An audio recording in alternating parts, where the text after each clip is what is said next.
Fala, meus queridos amigos, como estão vocês? Vocês estão bom, né? Essa animação toda, Renata, tu é ótimo. Ah, é animado, né, Babarelando? Animado. Eu também tô animado, sabe por quê? Porque é o seguinte, ó, eu fiquei sabendo que tá rolando aí um novo jogo de Prince of Persia. Estamos sendo patrocinados pra isso? Não, claro que não. Não mandaram nenhum jogo pra gente, é um jogo antigo e tal. Mas é o seguinte, quando eu vi essa notícia falando do jogo agora, que é totalmente diferente, eu tava lembrando o tanto que eu gostava do Prince of Persia do PlayStation 2, que teve uma trilogia, que na verdade eram 4, que depois veio um lá, e tinha também aquela versão antiga, dos computadores antigos, que eu lembro que a minha mãe trabalhava no escritório, e tinha esse jogo lá, e de vez em quando, quando eu ia lá no escritório, ela punha pra eu poder jogar, sabe, pra poder ver, era muito legal, mas eu não entendia nada. Então eu pensei assim, é mesmo, né? Prince of Persia ficou sumido um tempão, e eu tô meio que, agora que eu jogo mais e tal, tô querendo revisitar essa franquia, mas eu fiquei curioso pra saber a história, pra saber o que tava acontecendo, quem que fez e de onde saiu, que era um jogo com uns negócios meio assim, ó, todo fluido assim, sabe? O cara com uma espadinha assim, como que eles fizeram isso? O trem era um jogo de DOS, uns trem preto com branco. Ah, então a minha curiosidade gerou esse vídeo e eu vou compartilhar com vocês tudo o que eu achei sobre a história de criação da franquia Prince of Persia. Vocês estão topando fazer isso? É hoje, no Nerd Show.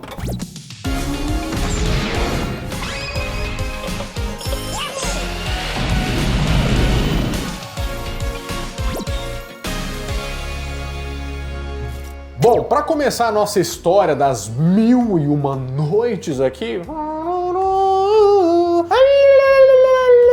Mais alguma referência que a gente tá quebrando aqui, Babrando, sobre coisas árabes? Não, muito caro!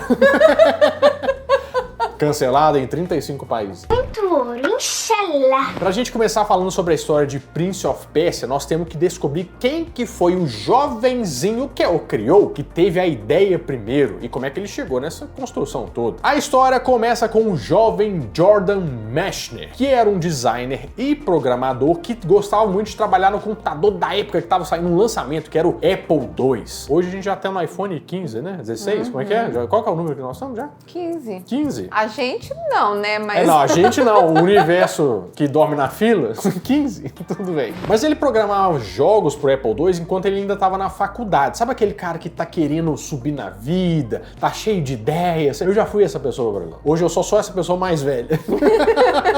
De barba. But when the Apple II came in 1978, I saw this as a machine that I could first of all use to play games at home. The computer was also a way that I could make my own games, and I became fascinated with that. Só que aí ele começava a fazer altas ideias. Não, a gente podia fazer um jogo disso, um jogo daquilo, um jogo de um brigadeiro que pula, não sei o quê. Só que ele tava mandando essas ideias pra vários estúdios, e esses estúdios falaram assim, não, obrigado, você é maluco, cara, que brigadeiro, como assim? E isso tava acontecendo lá no início dos anos 80, sabe? Só que ele passou 2 anos escrevendo um jogo que se chamava Karateka. Tanto na história, quanto na programação, como no design, ele meio que era o exército de um homem só, sabe? E isso era 1984, né? Até que, de tanto insistir, ele chegou numa empresa que resolveu falar assim, tá bom, a gente topa distribuir esse jogo. Essa empresa chamava Brotherbond. E na verdade deu até muito bom, porque ele conseguiu até distribuir esse jogo também na Europa. E muita gente pode até lembrar desse jogo aí, o Karateka, sabe? Primeiro porque ele tem um nome muito genérico, né? Tipo, Karateka pode ser qualquer plataforma, qualquer videogame. Mas você lembra que a gente falou sobre os clones de videogame? Pois é, então, esse jogo do Karateka vinha muito naqueles cartuchos que eram 1 bilhão de jogos em um, sabe? Vinha bem no bolo lá. Só que o pessoal gostou do jogo porque ele tinha uns movimentos muito acurados. Acurados que eu falo assim, parece que ele tá lutando um karatê de verdade mesmo. Mas é porque ele usou uma técnica para copiar os movimentos de pessoas reais lutando karatê, que no caso aqui era o mestre dele. O jogo foi um sucesso e vendeu mais de 100 mil unidades em 1986. E em 2000 chegou até 500 mil cópias. Um jogo do Karateka, genericaço. Por isso que o Dolinho ainda tem mercado pra isso, né, Babarelã? Isso mesmo. É, o Dolinho é seu amiguinho. Mas você já tomou Dolinho? Não, mas seria melhor o Dolinho ser tipo uma pitulinha? Vender o Dolly e o Dolinho? Eu não sei se existe, mas fica aí, né? Ideia para indústrias Dolly. Mas como o jogo tinha dado certo, essa Brotherbond aí, essa empresa, falou assim, ó, eu vou te dar uma liberdade pra gente fazer uma sequência, tá? Mas você fica à vontade também, se não quiser fazer sequência, eu quero as suas ideias. Eu gostei do seu cérebro, bonito. Eu fosse o zumbi, eu morderia ele igual uma maçã. Então, taca ali pau, traz ideia pra nós. Bom, mas só que o menino Meshner, ele tinha feito o Karateka porque ele tinha consumido muito conteúdo sobre artes marciais, até porque é uma coisa que ele gostava bastante. Só que ele não gostava sempre de fazer a mesma coisa, como ele mesmo conta, né? E o que ele fez? Durante uma época, ele consumiu muitos outros tipos de conteúdo. Por exemplo, ele leu aquele livro de A História de 1001 Noites. Que eu imagino que seja assim, né? Que é uma coletânea, na verdade, de contos persas, né? Que fez muito sucesso lá no Oriente Médio. Ele também viu o filme, né? Os Caçadores da Arca Perdida.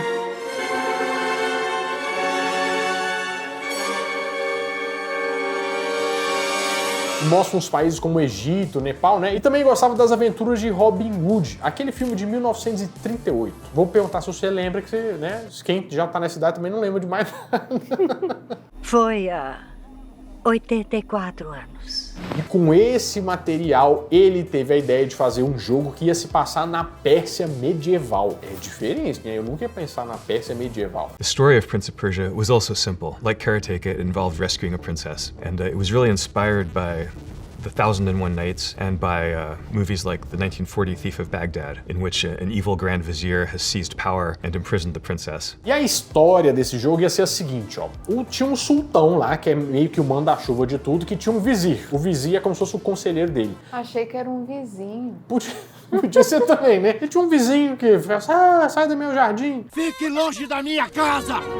Só que aí esse vizir, ele chamava Jafar e ele queria casar com a princesa, porque se ele casasse com a princesa, filha dele, ele ia meio que ter os poderes quase cósmicos, semi-fenomenais, sabe? Ia poder mandar no negócio todo lá. Só que o personagem principal dessa história era o grande amor da vida da princesa. E ele tem 60 minutos pra chegar até lá, resgatar a princesa, porque se ele casar em 60 minutos, ele consegue lá ser o dono do negócio todo e tal. Então, claro, é um jogo que ataca a ansiedade, né? Você vê que você tem 60 minutos pra resolver o negócio. Eu não ia conseguir. Uai, tem aquele programa 90 dias pra casar, né? Pode ser também, né? Esse aqui só seria mais rápido, né? Uhum. Ah, e também tem aquele negócio que, tipo, se ele não chegar em 60 minutos, ela morre. É um detalhe mais, assim, né? Eu preferi mais a parte do casamento. Ah, que pena, morreu. Morri.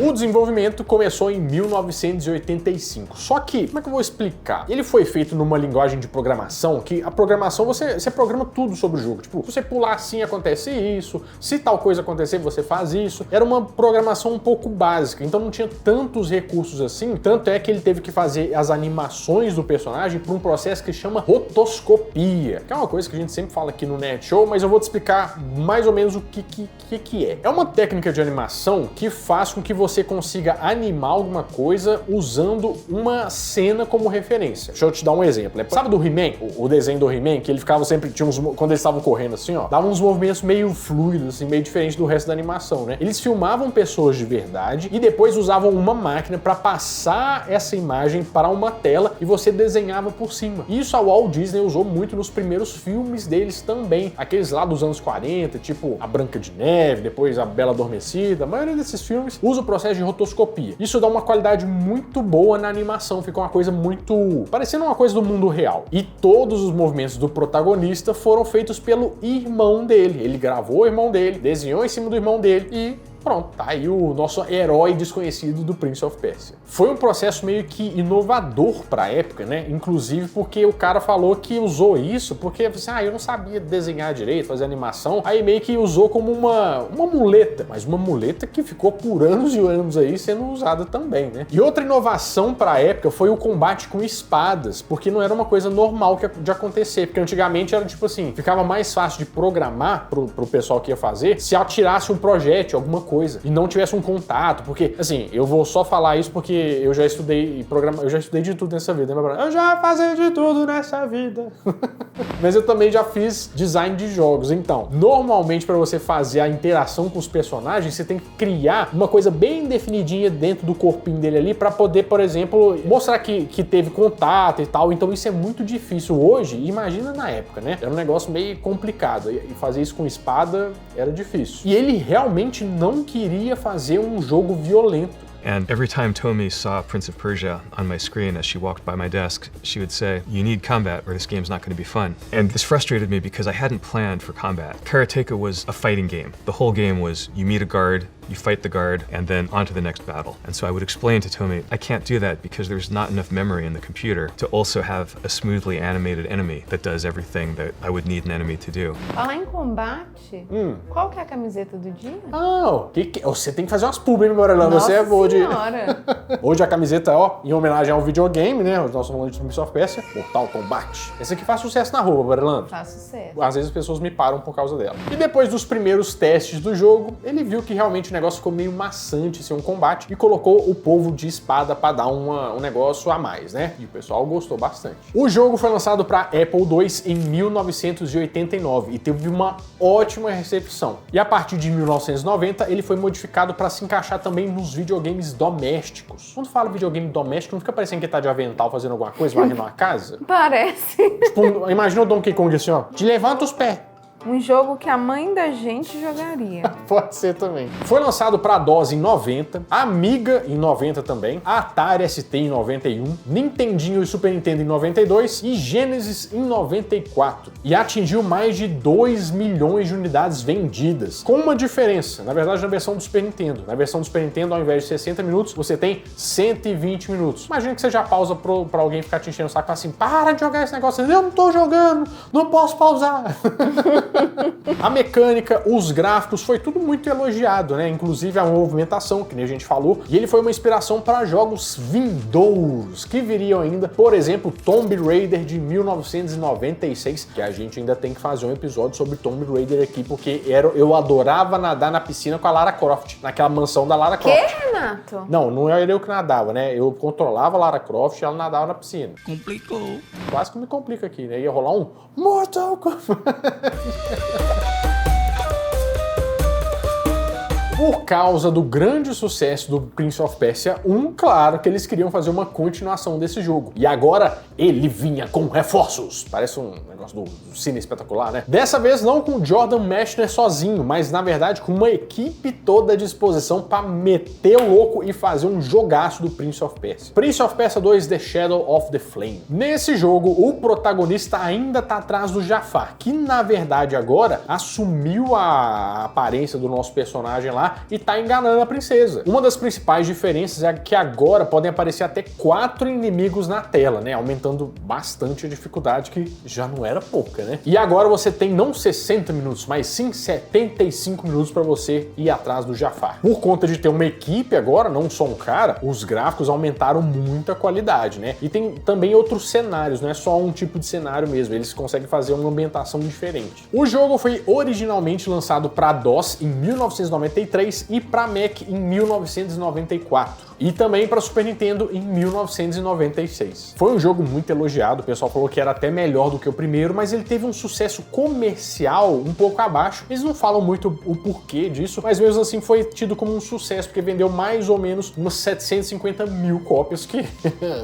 meu Deus do céu, né? Só que tá, fez um segundo jogo, fez sucesso, vamos fazer o terceiro. Mas não foi muito bem assim não, e essa história é um pouco complicada.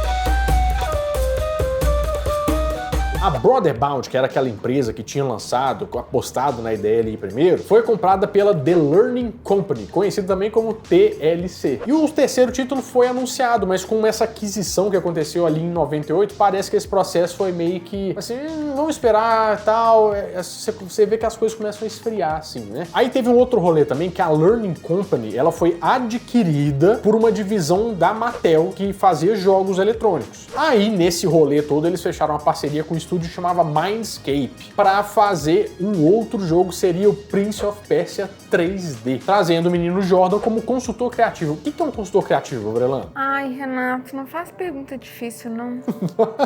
Não é nem não, Babarão. É porque é o seguinte, sabe aquela pessoa, é o que dá pitaco. Você, ô Jordan, isso aqui tá bom? Eu falei assim, sim, pode continuar. Minha ideia original era essa mesmo. Não, tá uma bosta, não faz isso não. Mas por que a criatividade dele é melhor que a nossa? É porque ele é o dono, né? Mas ele é um consultor criativo, ele não é dono. Ah, mas aí, né, aí por isso que o jogo deu errado. Sabe por quê? Ele falou que o jogo agora não estava muito parecido com a ideia original dele, estava muito parecido, na verdade, com o próprio Tomb Raider, sabe? Então ele falou que não gostou muito do resultado da programação e tal, ele teria dado uns pitacos diferentes. E ele falou também que o protagonista tinha perdido um pouco da personalidade, mas ele ajudou bastante nas armadilhas, naquelas coisas de desafio, né? Mas... O jogo apareceu na E3 de 99 e foi lançado tanto para Dreamcast e também para Windows. O jogo sofreu aquelas críticas meio 6 de 10, sabe? Não foi aquela coisa toda não. Eles falaram que o gráfico era bonito, mas a movimentação era meio pobre, sabe? Não tinha o tempero especial daqueles primeiros, o desafio. Era um negócio que ficou um pouco genérico. E segundo alguns documentos secretos, ele foi responsável por um rombo gigantesco lá na TLC. Tanto é que diz que até o pessoal fala assim, não, eu vou revogar aqui, porque eu realmente não consigo mais, sabe? Deu um cão-bró-bró. Essa TLC é a mesma da TV? TLC? Eu acho que sim, mas eu não tenho certeza. Porque tem a TLC, um canal, e tem uma empresa TLC que faz ar-condicionado, faz televisão. Eu acho que é a mesma, mas eu não tenho certeza.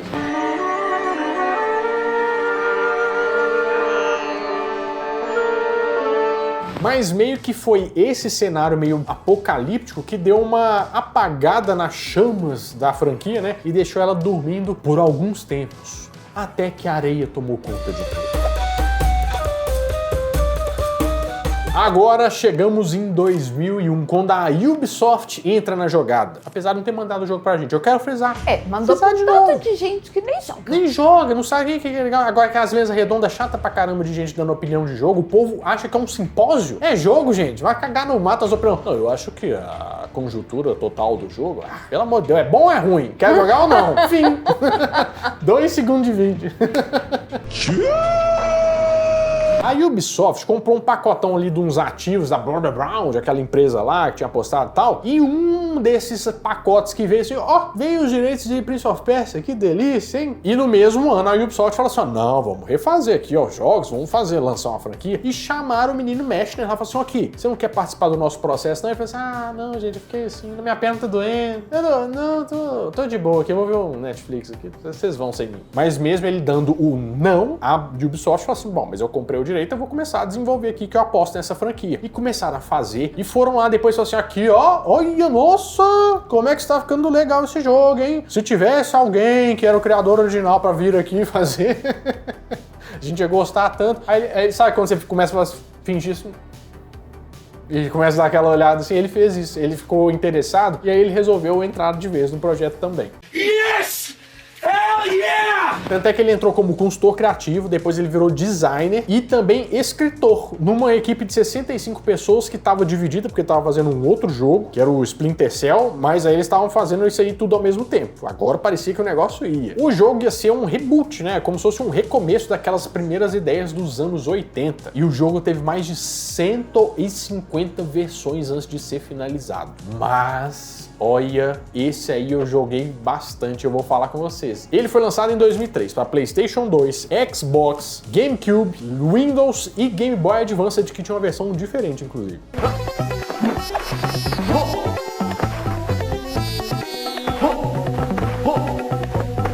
Atingindo 2 milhões de vendas no mesmo ano, que muitos dos números que a gente fala aqui é ao longo do tempo, mas aqui é no mesmo ano. Teve vendas fortes na Europa e mais fracas nos Estados Unidos, mas esse negócio meio que foi compensando depois sem nenhum problema. E até 2014 ele tinha vendido 14 milhões de cópias no mundo inteiro, gente, era coisa demais. Esse jogo aqui era muito bom, já era uma versão 3D, mas a câmera dele era muito boa. E tudo foi muito elogiado, as armadilhas, os gráficos, o combate, as mecânicas, tudo era muito da hora. E a história foi um ponto positivo também, tanto é que ele ganhou o prêmio de melhor jogo do ano na E3. E claro, né, depois desse sucesso que varreu para debaixo do tapete o fracasso do Prince of Persia 3D, eles queriam continuar a franquia e assim fizeram. E aí veio o jogo, nossa, que eu mais joguei.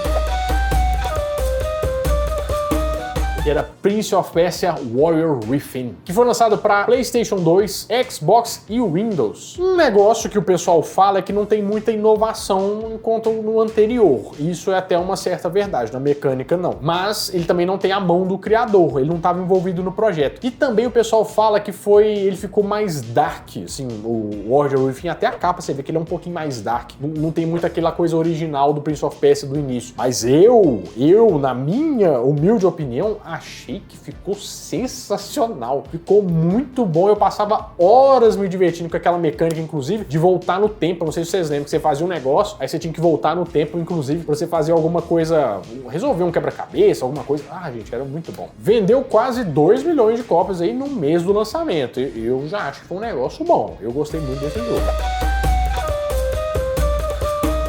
E depois foi lançado Prince of Persia: The Two Thrones, ou Os Dois Tronos, que foi lançado em 2005 para PlayStation 2, GameCube, Xbox e Windows. E esse seria o último jogo para fechar aquela franquia ali da geração PlayStation 2, né? Que ia fechar a história do Sands of Time. Teve até, inclusive, um filme, um tempo atrás aí, do Prince of Persia, né? Que meio que era aquele... como é que é o cara do...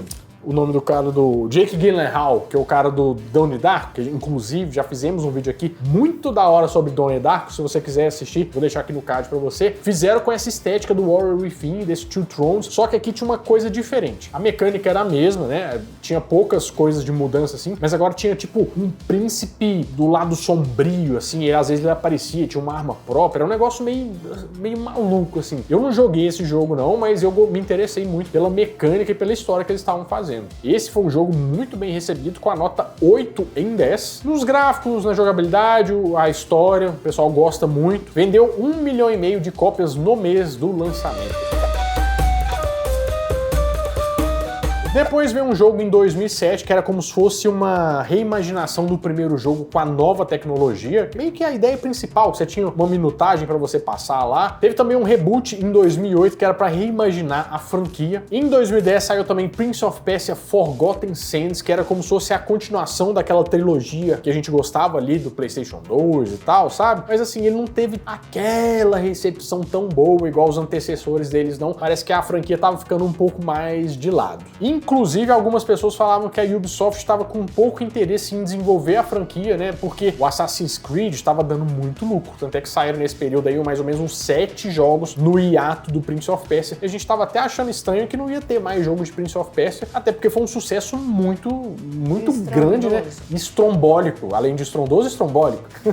E aí a gente ficou meio que esquecendo. Ele foi se perdendo nas areias do tempo, até que foi anunciada essa novidade do novo jogo de The Prince of Persia, que se chama The Lost Crown. Eu não joguei ainda, eu não sei como é que tá o jogo, mas eu vi que ele é muda um pouco a estética do jogo, ele é mais Metroidvania. O que significa? Você gosta de Castlevania, sabe? Você vai pra frente, pra trás, arranja um item, volta, faz o quê? Você vai gostar talvez desse jogo, Symphony of the Night. É o que eu sei sobre isso. Mas eu só espero que ele honre a história de Prince of Persia, que é um jogo muito querido, né? Em todas as gerações, seja lá no computador antigão, no PlayStation 2, ou até hoje em dia que a gente tem tantas opções. Que bom, né? Que pelo menos eles estão pensando em voltar com essa franquia, que eu acho bem da hora. Bom, meus amigos, é isso. Eu espero que vocês tenham gostado bastante desse vídeo. Ó, se vocês curtiram, já deixa o like, se inscreve no canal e tem muito vídeo de videogame aqui. Se eu fosse você, eu dava uma olhadinha aí nos dois que estão aparecendo aqui do lado. Bom, vou ficando por aqui, mas toda semana eu volto com mais um vídeo quentinho, fresquinho, crocante pra vocês. Então, adeus!